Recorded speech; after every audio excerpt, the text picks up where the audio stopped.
Do'stlar, manzara chiroyli. Assalomu alaykum birodarlar, muxlislar. Shunday bir videoga olmay deyman, yana videoga tushirishni bilmay qolaman. Telefonimning xotirasi to'lib ketgan. Shunda ham mana shu holat bir umr xotiramda qolishini nihoyatda istayman do'stlar. Albatta bu yer duo qabul bo'ladigan joy, tabarruk yer, mehr muhabbatga to'la joy. Mana butun dunyodan musulmonlar kelgan, hammasi bir-biriga do'st va mehr muhabbatlar.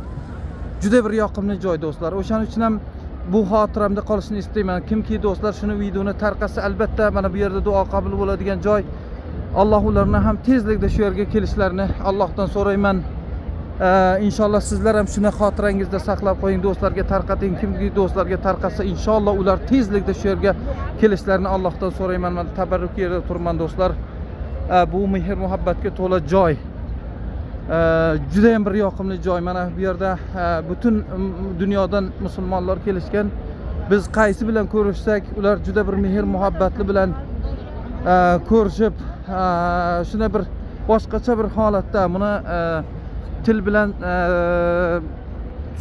nima deydi, ta'riflashga so'z ojizda odam buni. Juda ham bir boshqa bir holatda do'stlar.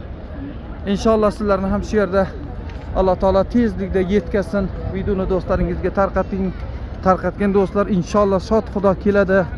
O'sha do'stlarga yetib borsa, shu videoni ko'rsa, ular ham inshaalloh kelishlarini Allohdan so'rayman. Men tabarruk yerda o'tirman. Payg'ambarimiz Muhammad Mustafa sallallohu alayhi vasallamga albatta salomlar aytib o'tirishligini shu yerda hamma muxlislarimga nasib ro'za aylasin birodarlar. Qarang, bu juda ham boshqa manzarada, bu boshqacha holat do'stlar.